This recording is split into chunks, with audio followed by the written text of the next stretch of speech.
kolm, nagu te slaidil näete, põhja-lõuna kirde, need võimaldavad lasta meil erinevatest relvadest ja olemasolevad laskeväljapalad keskpolügoonil, kui sealt lastakse suurematest relvadest, siis nende ohualade tõttu, mis nende laskmistega kaasnevad, ei võimalda näiteks läbi viia laskmisi samal ajal käsitulirelvadest. Siis need käsitulirelvadest laskmisi on võimalik läbi viia Soodla harjutusväljal. See on tegelikult väga oluline meie jaoks. Need alad, mis meil tänapäeval kasutada on, Tapale ümbrus, Kaitseväe keskpolügoon, nad võimaldavad meil läbi viia taktikalisi harjutusi, aga ei võimalda läbi viia lahinglaskmisi nõutud mahus. Julgeolekuolukord sunnib meid paremini valmistuda riigi sõjaliseks kaitseks ja see on väga oluline. Lisaks sellele loomulikult, kui me räägime Soodla harjutusväljast, siis sinna on vaja ka ligi pääseda. Seega sinna tuleb rajada juurde ka teid, mis võtavad nende põhimaanteedel selle koormuse ja võimaldavad meil ligi pääseda sellele harjutusväljale. See oleks väga lühidalt minu poolt kõik. Ma saan aru, et hästi oluline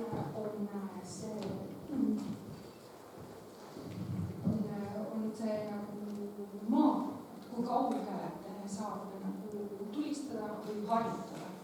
Praeguse keskpolügoon seda ei luba.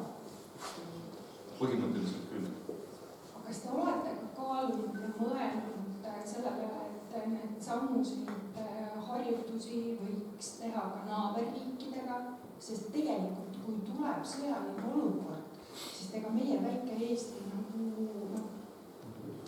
kas me saame selle kaitsega hakkama? Me peame ikka koostööd tegema Soomega, Läti, Leeduga ja on püüdlad, et nii Soome kui Rootsi astub nagu NATO-sse, et meil peab olema nagu ühine visioon.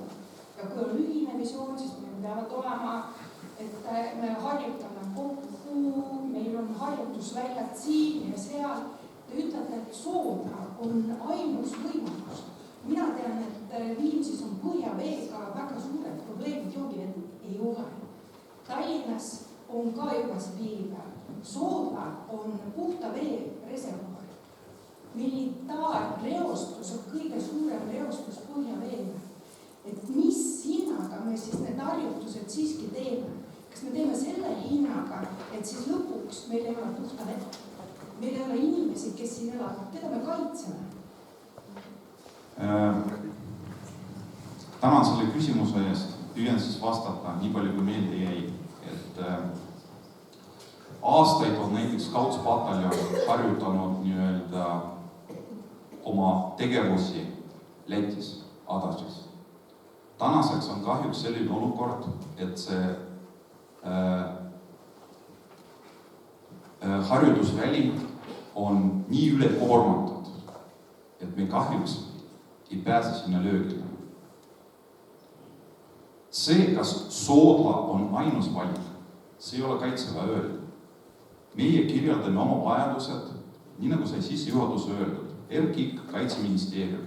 Nemad on see pool, kes vastutavad selle eest leida väljaõppe läbiviimiseks kõigi paremad ja kõigi sobilikumad alad. Meie kirjeldame seda, mida me vajame väljaõppe läbiviimiseks. Ma loodan, et ma vastasin teile küsimusi. Võib-olla kommenteeriks siia kaks sõna vahele, et need analüüsid on tehtud koostöös Kaitseväega, Kaitseministeeriumiga ja juba aastatel 2010–2014. Kui nendel positsioonidel on ilmselt veel täiesti teised inimesed, on neid otsused on ammu tehtud. Et ma ei tahaks tänasel arutelul selle juurde tulla. Mis puudutab mõjuhinnanguid veel, need on kahtlemata väga olulised asjad, mida tuleb hinnata ja neid ka hinnatakse. Et selle samas mõjuhindamise etapis ongi kaardistatud neid mõjusid, mida on vaja hinnata ja sellest räägib pärast hiljem pikemalt, mida siis hinnatakse, kuidas hinnatakse mõjuhindamise ekspert. Ja, meil on seal taga väga pikalt tulnud käsi püsti. Ma võtan kõigepealt tema ja siis tulen siia ette tagasi. Reet Tooling ja Pilla Palust. vaatasin eilset koosolekut ka ja oli väga palju murettekitavaid küsimusi, mis jäidki õhku tegelikkuses. Te ütlesite, et olete käinud ja ma tean, et see on käinud meediast ka läbi nädal aega tagasi, käis intervjuu läbi, et Eesti Kaitsevägi käib Lätis harjutamas, on igati teretulnud ja samas intervjuus oli ka öeldi välja, et Läti ehitab Leedu piiri peale. Ma tegin omale märkmed ülesse.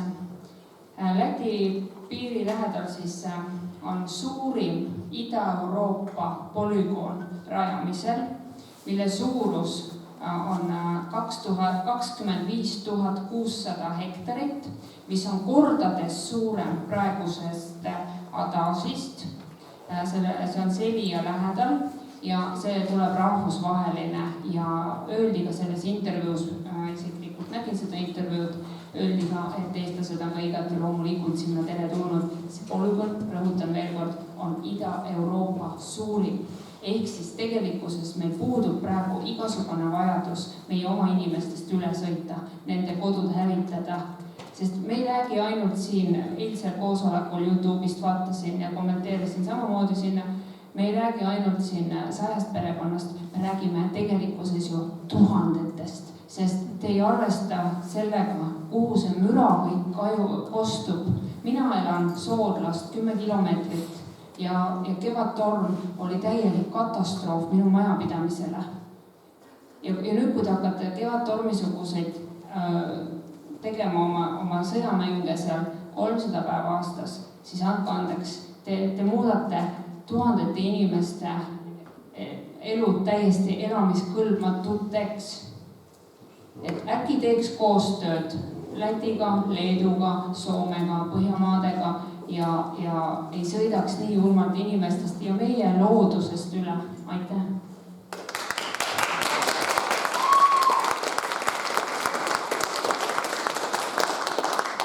Kaitsevägi saab enda poolt kindlasti täpsemalt kommenteerida seda, mis puudutab sellel planeeritaval harjutusvägel harjutamist. Ma kujutan ette, et mingeid harjutusi tõenäoliselt on ka meil võimalik tulevikus teha, aga see Soodla harjutus meil ei täida sugugi seda rolli. See on meil suhteliselt keskpolügooni lähedalt. Ta on vajalik nii-öelda suhteliselt lähiharjutusalana. Suurõppused, millest siin jutt oli, need ei toimu 300 päeva aastas. Suurõppustest me räägime võib-olla 20 päeva aastas. Ka see sama laiendatud ohuala võib-olla täpsustad siia juurde, et selle vajadus on eeskätt suurõppuste ajal ja ütleme siis puhtalt ohualadena muudel aegadel. Et see 300 päeva aastas ei ole suur õppus, et selle sisse mahuvad väga erinevad õppused, sealhulgas võib-olla suurusjärk pool sellest ajast. Õppused, millega tingimata ei pea kaasnema ohualad, aga nad toimuvad õppused. Kasutatakse nii-öelda õppemoona. Imitatsiooni vahendid. Pauk on, aga nendel ei ole ohualasid. Selles mõttes, et meil on vaja läheda, laske välja, et me ei saa igapäevaseks õppeks sõita teise riigi teise otsa. Muidugi, kas inimesed kolivad enda kodudest välja? Palun võtame küsimused ükshaaval, siis me saame ilusti edasi. Ja kuna meil on tegelikult veel ettekande osa, alguses me alustasime sellest, et te ütlesite, et te ei ole võib-olla infoga kursis, me tahamegi selle info teile kõigepealt edastada ja siis me saame küsida küsimusi ja rääkida kõigest sellest. Et ma palun, et me laseksime ettekannetel jätkuda ja siis kohe võtame ka kõik teie küsimused. Ja, ma tulen sinna, võtame selle küsimuse veel ja siis jätkame ettekannetega. Kuidas see nimi oli, Vadim? Vladislav, suht aitama. Et vaata selline asi, et teie oma tegevusega olete piirkonna elanikele suvitajate need terroristid. Inimesed tahavad tulla, pääseda mürast, tahavad olla rahus kuskil. Nüüd tulete teie paugutate, meil räägitakse seda, et ennem oli 90 päeva. See on juba väga häiriv, sa ei saa mingit teatud päevadel rahus olla, sa ei saa puhata, sa ei saa mitte midagi normaalselt teha, su mõtted ei ole puhkusrežiimil, kui need paugud käivad kogu aeg. Ja nüüd räägite, et hakkate paugutama 300 päeva aastasena. Ja nüüd saate aru, et seal on rekreatsioonialad, seal on puhkealad, seal on õpperajad, seal on matkarajad. Ja te tulete ja te võtate inimestelt selle ära. ja nüüd ütlete, et teil ei ole aega teise kohta minna, aga teised inimesed peavad seda teie jama seal kannatama. Tõesti, jah, sõdida on vaja, harjutada on vaja, paugutage kuskil mujal, leidke selleks sobiv koht. Aitäh. Ja küsimust siin küll ei olnud, ma palun, et me jääksime viisakaks, aga jätkame ettekannetega, palun.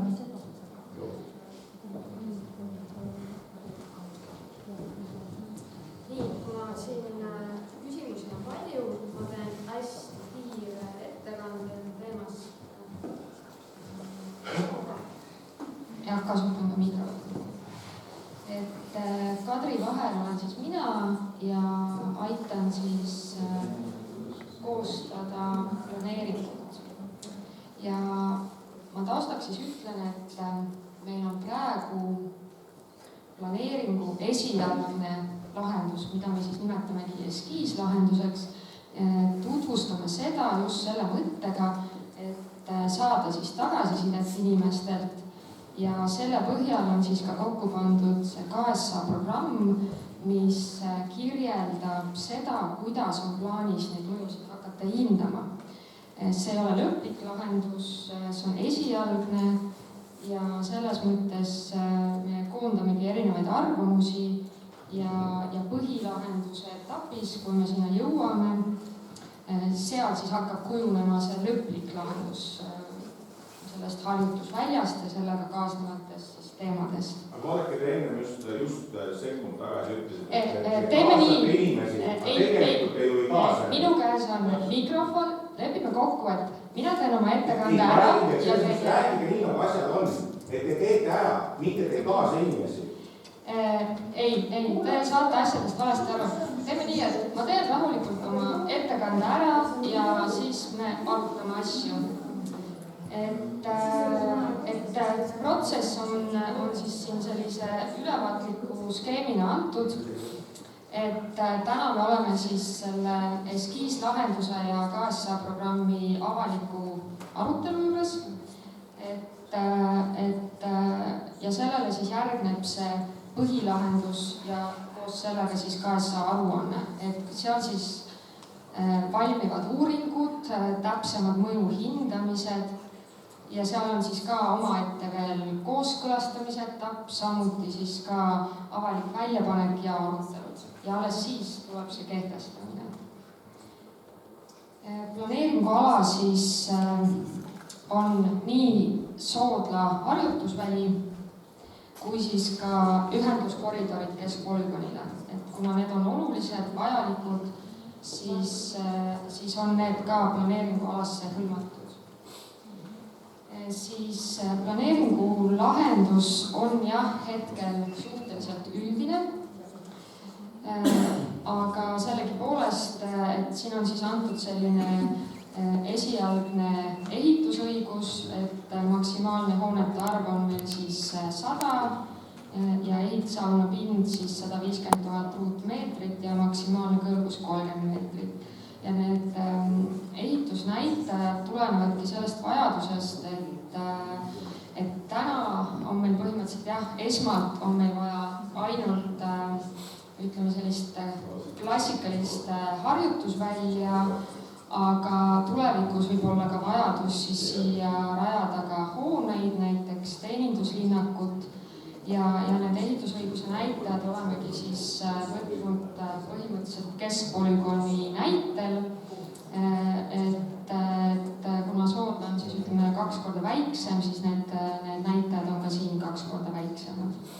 Et need on siis need numbrite põhjendused ja võib-olla korra selle kõrguse osas ütlen lihtsalt nii palju, et see kõrgus ongi antud maksimaalsena, nagu kõik tegelikult need ehitusõiguse näitajad, aga see peamine vajadus hoonete osas ikkagi on selline teeninduslinnak, ütleme maksimaalselt selline 10 meetrit, 1-2 korrust, et see 30 meetrit lihtsalt tuleneb siis, kui näiteks on vaja mingit sellist vaatlustorni, mis on siis selline pigem sellised üksikud tornid, mis on siis oluliselt kõrgemad kui see tavapärane hoonestus. Et see ei tähenda, et meil lausaliselt tuleb siia 30 meetri kõrgune hoonestus, et seda vajadust kindlasti ei ole.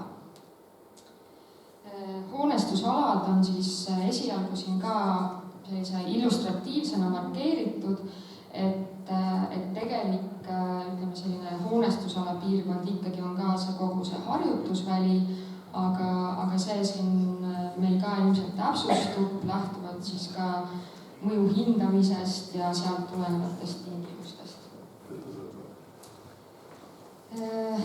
Juurdepääsuteed siis Narva maanteele ja Lõuna ja Põhja laskeväljade vahel, et need on siis, kuna tegu on siis täna olemasolevate teedega, et neid siis siia planeeringualasse hõlmatud ei ole. Ja loaala siis samamoodi, et kuna see on selline erandjuhtum, mida rakendatakse ainult, ütleme siin, erandkorras maksimaalselt, mitu päeva see meil oli? 90 arvestatud, aga ütleme see tegelik reaalsus ilmselt on ka midagi hoopis väiksemat, et keskpolügoonil on meil vist täna 20 päeva alates 2015 on seda reaalselt rakendatud, et selles mõttes, et see on oluline kitsendus, me saame aru avalikkuse jaoks, et seda selles mõttes kergekäeliselt siin ei rakendata. Ja võib-olla nendest teedest ma praegu tegelikult ei räägigi ja lihtsalt tahtsin veel korra üle täpsustada ühe selle teema, mis tuli ka siin korduvalt esile, et ma lihtsalt käin selle korra üle, et hästi palju segadust oli ANI ja üldplaneeringust tuleneva ühe infokihiga.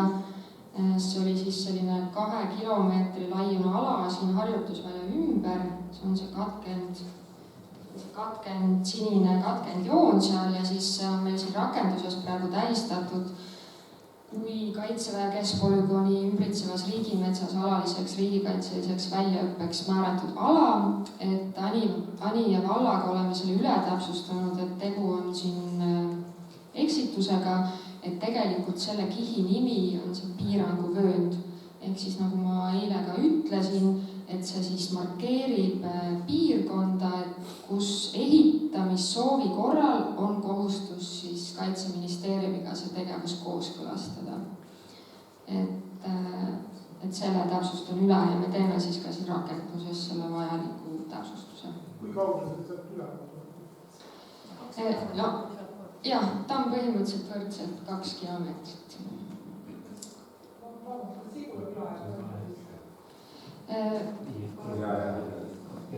Ma praegu ei võtaks siiski neid küsimusi, et ma annan siis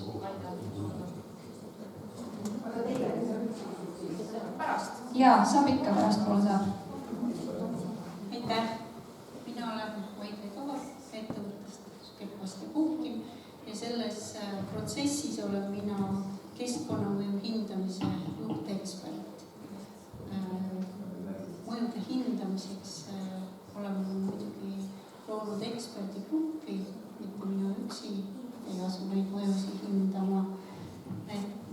Täna on eksperdigrupi liikmetest kohal ka liikuvuse ja ühenduste ekspert Hendrik Puhkim, kes siis hakkab hindama kõiki teemasid, mis puudutavad nende ühendus- ja juurdepääsuteedega seotud muresid, mida juba eile välja toodi, lisaks matkarajad ja kõik muud, mis seostub selle harjutusvälja planeerimisega. Keskkonnamõju hindamises me siis keskendume oluliste mõjude väljaselgitamisele. Kui need olulised mõjud on välja selgitatud, siis selle tulemusel loomulikult selgub ka see, et millised on nende mõjualad ja meie siis järgmine töö pärast seda või mõju hindamine lõpeb sellega, et me siis analüüsime ja proovime leida lahendusi nende mõjude kas vältimiseks või leevendamiseks ja teine osa sellest meetmete plokist on mõjude seiramine. Millised need olulised keskkonnamõjud on, seda ma veel täna ei tea, sest nagu enne juba selgitati, mõjude hindamise programm on lühidalt öeldes lähteülesanne, et mõjude hindamise tulemuseks saab olema aruanne, mis siis avalikustatakse samal viisil, nii nagu programm avalikustatud on olnud. aga mul on üks küsimus kiirelt, kas teie tegelete ka 2000 alade siis hindamisega ka? Sellest ma kohe räägin. Ahah, okei.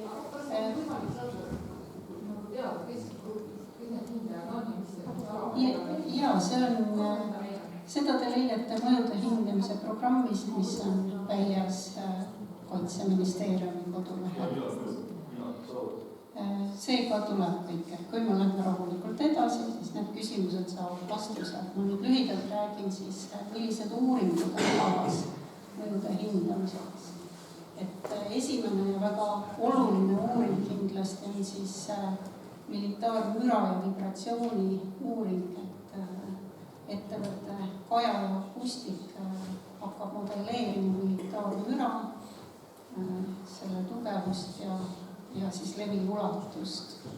Siis järgmine uuring, mille vajadus tuleneb muinsuskaitse seadusest, on arheoloogiline uuring. Seda viivad läbi spetsialistid muinasprojektist ja see uuring siis tehakse koostöös ja kooskõlastatakse Muinsuskaitseametiga. Kolmas uuring, mis on ka mõjude hindamiseks selles piirkonnas kahtlemata väga vajalik alusandmete kogumiseks, on siis vajadus inventeerida metsiste, tetrede ja kõigi kotkaliste leidumist piirkonnas. Kõik need, kes on juba jõudnud tutvuda mõjude hindamise programmiga, saavad nüüd küsida, et programmis seda uuringut välja ei ole toodud. Jah, tõesti, selle uuringu vajadus selgus koostöös Keskkonnaametiga hiljem ja siis Keskkonnaameti ja Keskkonnaagentuuri koostöös. Keskkonnaagentuur viib selle uuringu läbi ja me saame need vajalikud alusandmed.